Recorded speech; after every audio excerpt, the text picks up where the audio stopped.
I need to set the stage for you for my particular take on this story from the Gospel of Mark. So you'll need to bear with me for just a moment. Perhaps I can invite, our fabulous, incredible staff to help me build a boat. Okay, so here we go. There we go. Colleen, if you want to just hold that while I put this down. There we go. Okay, and then you're going to tear it about there. That's good. So bear with us. This is your opportunity to read something in the bulletin or, catch a little nap there we go. There we go. Okay, there, about that. That's about good enough there, I think. Good. All right. Yes. Gord is going to be so thrilled.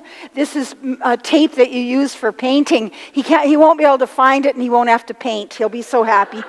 Okay, thank you. All right, there we go. That looks about right. Good enough. Perfect. There we go. A couple more. There we go. I got to have thank you for the construction. It's amazing, isn't it? Just a moment. There we go.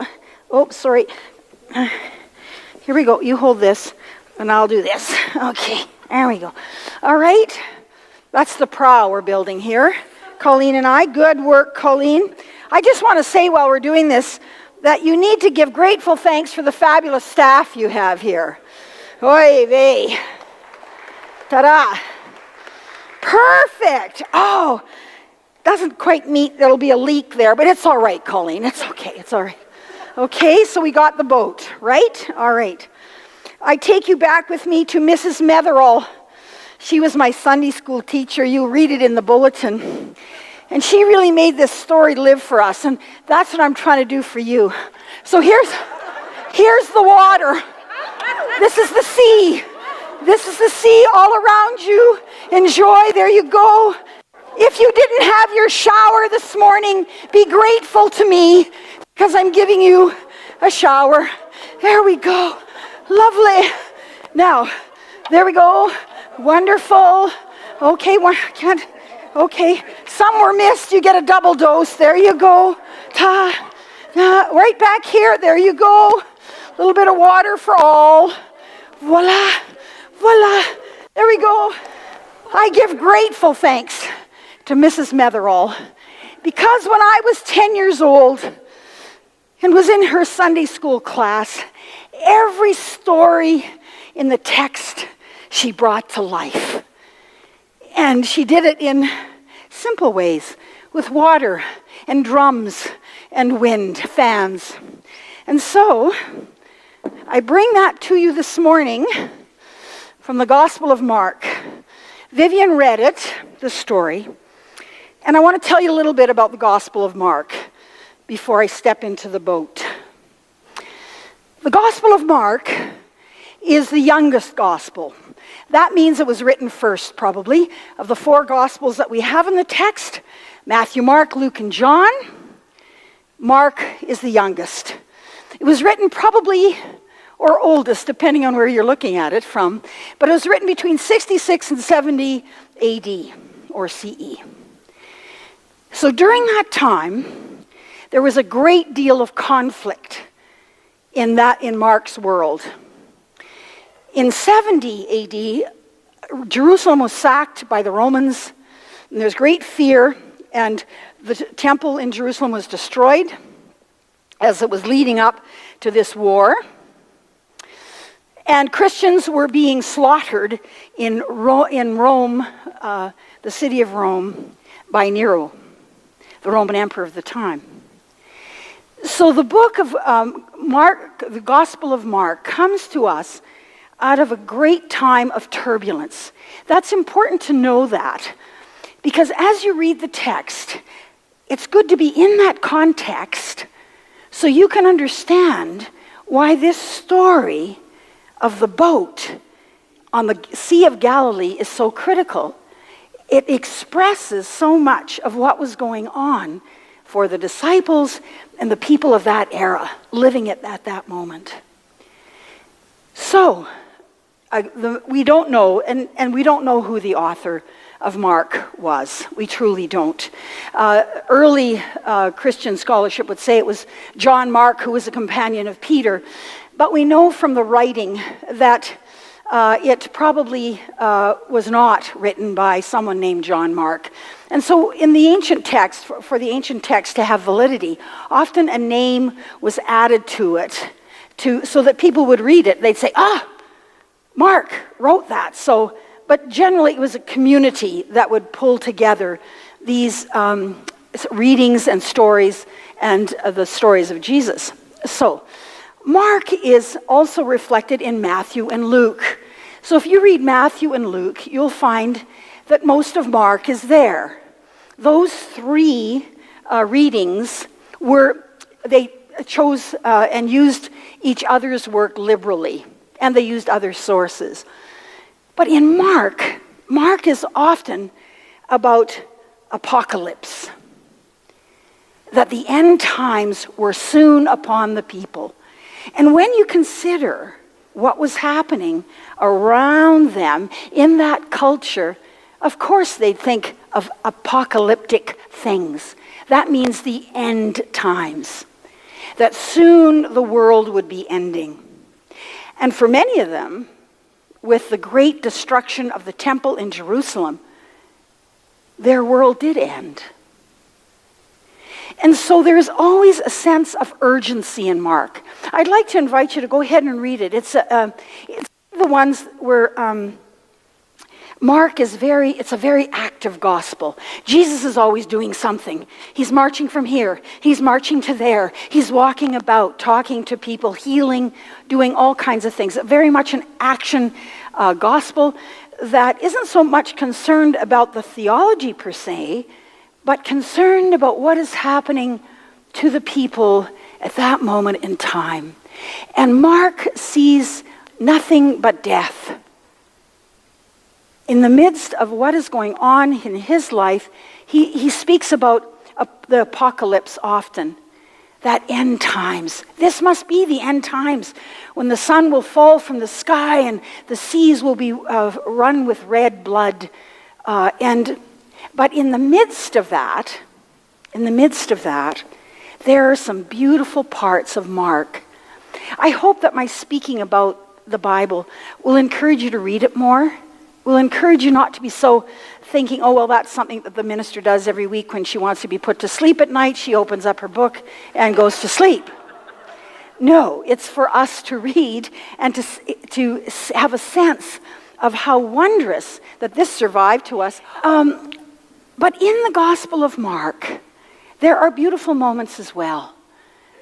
In all this churn and conflict that's going on around him, he finds time to write this story about the boat on the Sea of Galilee. I don't know if any of you have been to Israel, Palestine. I've been blessed to be there. It is the powder keg of the world. I want to say that. It's a terribly, terribly unsettled part of the world and fearful part of the world. And when we were together, we went out on a boat on the Sea of Galilee. It was near the end of the day. We'd been touring about, and we were all quite tired. And we went out to the midst of the Sea of Galilee. And we were fortunate. It was very, very calm and powerful. And the pilot cut the engine, and that we could just sit. It is the closest encounter with God that I've ever had. That sense of Jesus all around me, and that he needed to be on the Sea of Galilee in all that was the turmoil that was around him.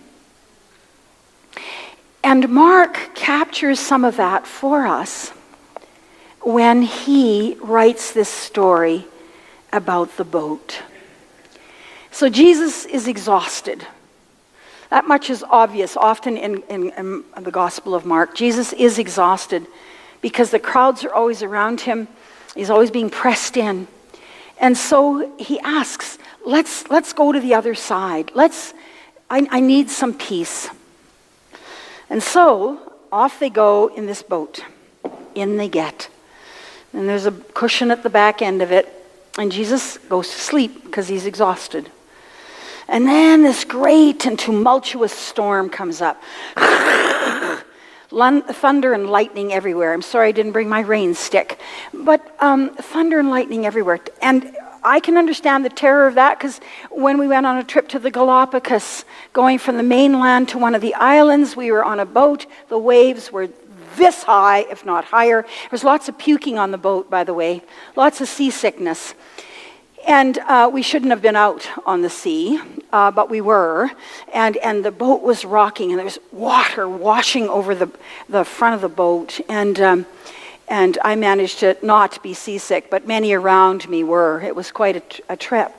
And so I sometimes think about that when I step into this boat and into this story about this all this going on around them. And they're so afraid. And Jesus rises up. And he says, why are you afraid? Why are you afraid? Don't be afraid. We're here together in the boat. It's going to be all right. And I'm not sure if he's, the waves, that he stilled the waves and all those kind of things physically. But I know he stilled the waves in their hearts. I know that he somehow spoke to them in a way that calmed their terrible fears and had them in a place of peace within them. And then he does ask at the end, where is your faith? Where is your faith in the midst of this terrible storm and whatever else is going on in your life? I am there. I'm there. Have faith in me. Have faith in your God who loves you more than you can ever know. And I know, in terms of my own life, and I need to make a confession here, is that when I'm in those stormy seas, the voice seems very distant. And maybe I'm not listening very loud because I'm saying, I can't, I'm just so afraid. And so that drowns out God's voice often. And so I confess that before you. And I know that in my own life, when there are moments like that, I am terrified and I am afraid. And I would say to each one of us gathered in this place, whatever the walk of the journey of your life, wherever you are, only you will know the deep intimacy of your life. And if there is a storm there,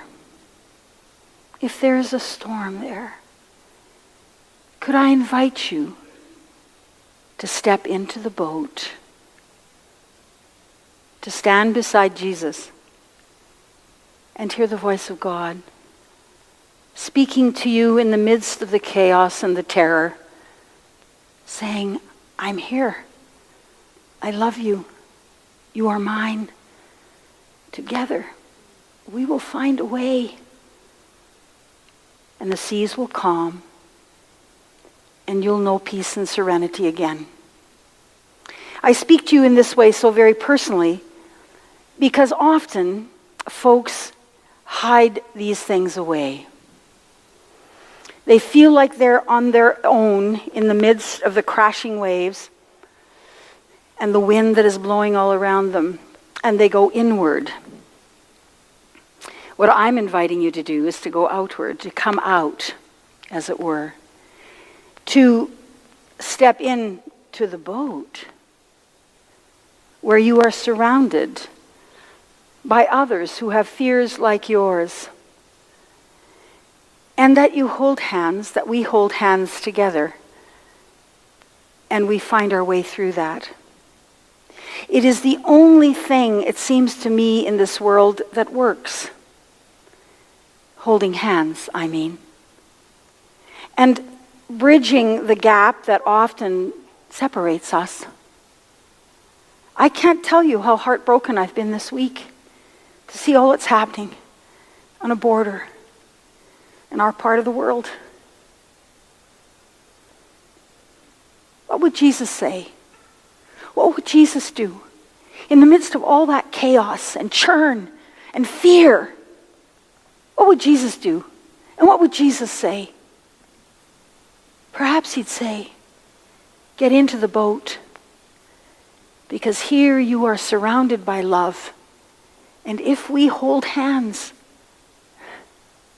we can figure it out. Let's do that, shall we?